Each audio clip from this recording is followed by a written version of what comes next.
kababayan, ito naman ang pag-usapan natin. Yan. Pag-usapan natin ngayon, ito malupit. Mga kababayan, talagang grabe po. Carlos C., itong si General Torre, mga kababayan, walang inaatrasan. Pati ba naman pala, itong yabang-yabang na abogado ni Digong Duterte, mga kababayan, sinisindak, dinadaan sa takutan. Parang si Kitty Duterte kahapon, nakita natin na talagang pinandidilatan niya ng mata. Itong si General Torre. Itong si General Torre, hindi na lang pumatol, mga kababayan. Pero ngayon, dahil si Major Dea, ang kanyang nakaharap, mga kababayan, hindi niya po inurungan. Tiklop ang matandang mataba. Oh, tingnan nyo ha.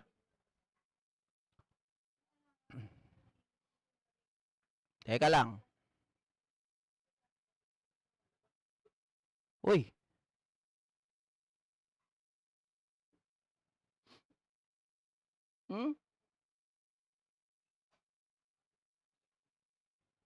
Yes, sir. Bitawan mo na ako. Atis ako. Bitawan mo ako. Teka lang. The right to remain silent. Everything you say can and will be used against you in the court of law. You have the right for an attorney. If you cannot afford an attorney will be according to you. Do you understand this right? You are under arrest for obstruction of justice 1829, sir. Let's go. Okay. Bosas, please. Bosas. Bosas. Bosas. Bosas. Dali! Bosas! Dali! Yan mga gano'n na reaksyon, painted video yan sa pamilya. Kayong mga sundalo, kilala mo ninyo ako. Anong kasalanan ko? Oy. Kayong mga Nagbabait-baitan. Pilipino, mga sundalo, anong ginawa ko? Hayaan nila makita nila ang tatay nila. 80 anyo. Kung gano'n, okay lang. Huwag ninyo papasukin, make it clear. Yes, sir. Hindi pa pasukin, sir. Hindi ninyo, ikaw, Yes, sir. hindi mo Upon my orders. hindi mo pinapasok. Yes, sir. Upon my orders, sir. Ang sabi ko, ang abogado ko, Okay. ang anak ko na babae. Okay. Mga kababayan, narinig nyo yung sinabi ni Digong Duterte? Okay, sabi niya ganon, ito kasi ang gusto nilang gawin kahapon. Gusto nila na si Inday Sara Duterte ay makapasok dito. Bakit nila gustong gawin yon? Alam nyo naman si Inday eh. Pag si Inday, mga kababayan, nakapasok dito, lahat gagawin yan, mag-hysterical yan, magiging acting-acting yan. 'Di ba? Parang best actress ang gagawin yan, kagaya nung nandun sa Congress. May sinabi si Digong Duterte dito, mga ka-GP Natics, na sabi niya, gusto kong makita ang anak ko. Gusto ko siya ang abogado ko. Ay, nakita ko yung post na to. Narinig ko yung sinabi ni Digong Duterte. Mga kababayan, ang tanong, Digong, tama ba yung sinasabi mo? Mga kababayan, huwag po tayong magpaloko sa mga to. Unang-una, tama yung desisyon ni General Torre na hindi po papasukin si Inday Duterte. Bakit kamo? Mga kababayan, ayon po dito sa Section 13, Article 7. Okay? Kung naalala nyo po, si Zuleika Lopez, na importante kay Sara Duterte. Ang sabi niya po, siya daw po ang legal counsel ni Zuleika Lopez. Sinagot siya ngayon ni Joel Chua, na isa ring abogado. Ang sabi ni Joel Chua, hindi maaari na siya ay maging abogado dahil siya ay vice-presidente unless otherwise siya ay magre-resign. Okay? Yun ang sabi. Bakit ngayon binabanggit ni Digong, mga kababayan? Basahin ko yung isang article A House lawmaker on Saturday criticized Vice President Sara Duterte for claiming that she was acting as legal counsel of her Chief of Staff Attorney Zuleika Lopez, who had been detained for a contempt citation. Sabi rito, House Committee on Good Government and Public Accountability Chairman Rep. Joel Chua said Duterte claimed her role as Lopez lawyer when she tried to block the transfer from the House of Representatives facility to the Correctional Institution for Women in Mandaluyong City. Duterte's action is a clear violation of the 1987 Constitution according to Chua. Hinanap ko to, mga kababayan. He cited Section 13, Article 7, Executive Department of the 1987 Charter, which states that the President, Vice President, members of the Cabinet, and their deputies or assistants shall not, unless otherwise provided in this Constitution, hold other office or employment during their tenure. Ibig sabihin, Presidente, Vice President, members of the Cabinet, at yung mga assistant nila, mga kababayan, during their tenure, they shall not, mga kababayan, be a counsel directly or indirectly practice any other profession. So ibig sabihin, hindi sila pwede na kahit attorney, abogado ako, kapag ako ay vice presidente, ako ay presidente, hindi ko pwede na ako ay mag-abogado doon sa isang tao na kakilala ko. Ganon din sa ginagawa ni Digong dito. Huwag kayo magpagago. Di ba, niloloko tayo ng taong ito. Ginugunggong tayo. Mga kababayan, kayong mga nanonood dyan, alam ko, mayroong mga nanonood dyan na nasa kabilang kampo.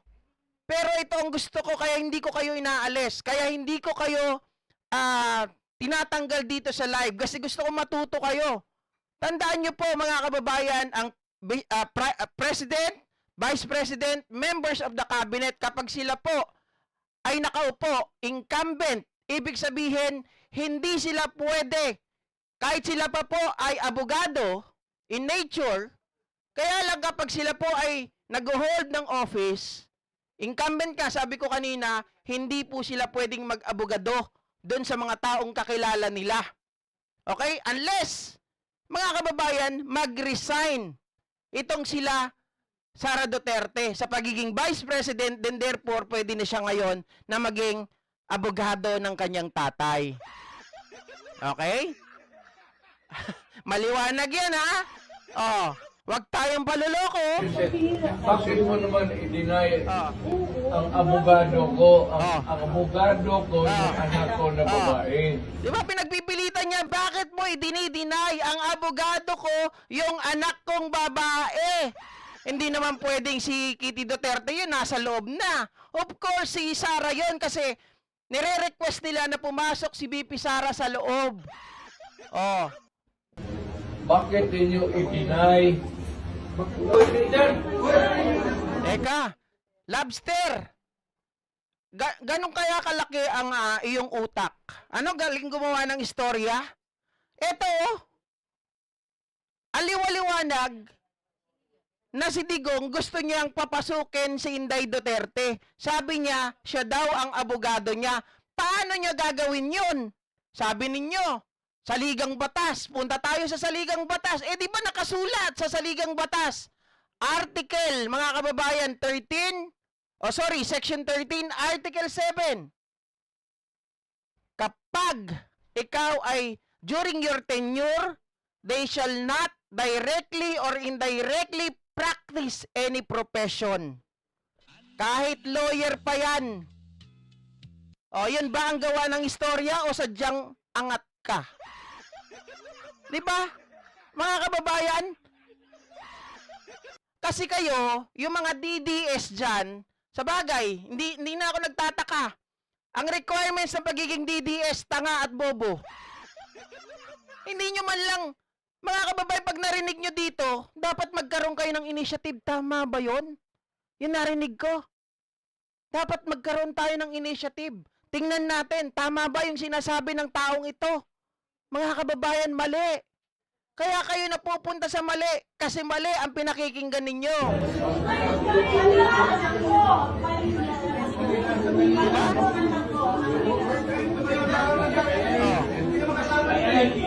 May sasabihin na.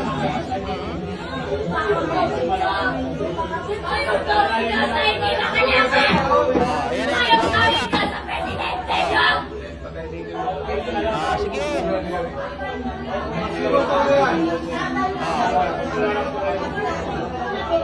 Sige.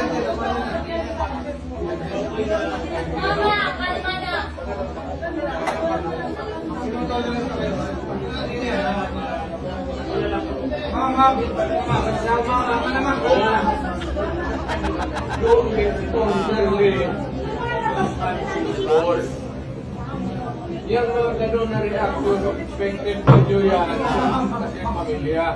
Aha.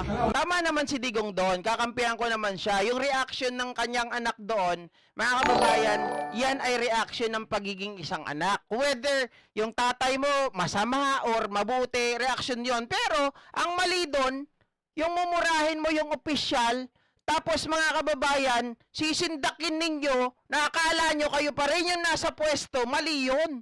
Di ba? Akala nyo kasi kayo ang Diyos forever. Kayo ang namumuno dito sa Pilipinas. Ah.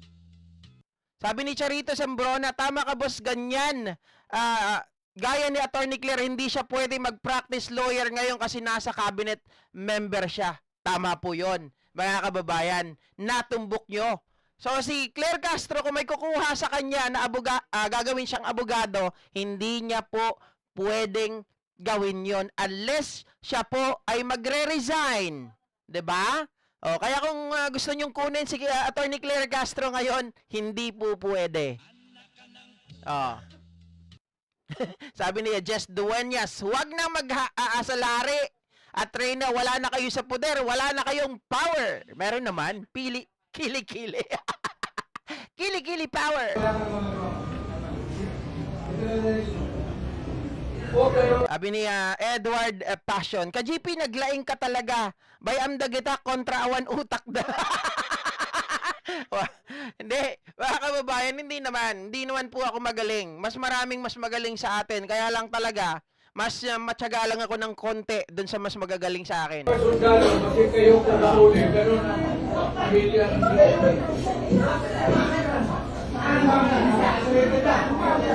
Aha. Sabi, oh. Mama, kalma ka na. Dito ka. Ay, mama, magkalma ka na. Ano, natakot kayo? Ah? Ah. Hindi, si General Torre, sabi ko nga sa inyo, nag-aaral din to ng batas. Kaya hindi siya pwedeng lokohin ni Digong na, bakit mo dinideny? Napapasukin yung aking anak. Kasi yung aking anak ang aking abogado. Utot mo! Si General Torre, matanda na rin yan kagaya mo, pero yan may pinagkatandaan. Diba? Pero ang hindi ko lang talaga matanggap dito, isang abogado, kung umasta, ito si Medjaldea. Sorry, hindi ko na tinapos yung yung pagwawala ng mga Duterte dito. Bitawan mo ako. Ayan, sir. Bitawan mo na ako. Bitawan mo ako. Oh. You have the right to remain silent. Everything you say can and will be used against you in the court of law. You have the right for an attorney. If you cannot afford an attorney will be according to you. Do you understand this right? You are under arrest for obstruction of justice 1829, sir. Let's go. Okay. Let's go. Hindi siya makapalag kay kay General Torre. 'Di ba? Alam nyo, ganyan ang pulis. Dapat may paninindigan, dapat huwag kang magpasindak kahit abogado pa 'yan. 'Di ba? Pero inyo mga kababayan, ito lang yung nakikita nyo sa kanila. Hindi pa sila nasa pwesto, pero ganyan na ang asta. Ganyan na kung sila po ay mangutya. Ganyan na sila kung bulihin. Kahit pulis, binubuli nila. Diba? Tapos yung pulis dyan, iiyak-iyak para kay Duterte. Tanga. So, sorry po. I'm just carried away. Naiinis ako dun sa isang pulis eh. Pulis ka, mag-imbestiga ka para alamin mo kung ano yung totoo. Hindi yung paiyak-iyak ka dyan. Meron kasi ako nakita sa post, may iyak.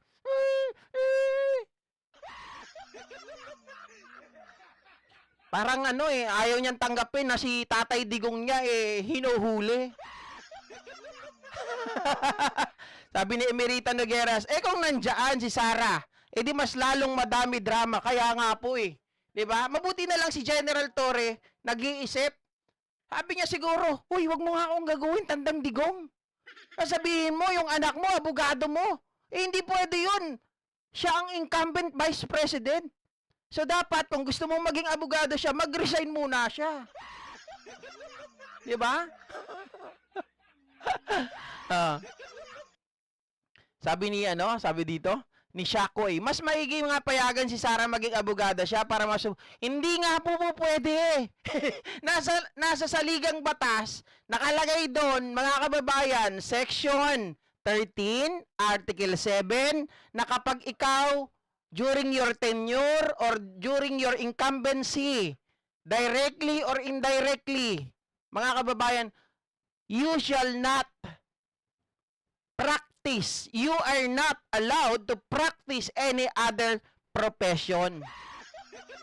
Diba? Huwag na po natin ipilit yung mali. Kasi kapag ipinilit natin yung mali, masakit.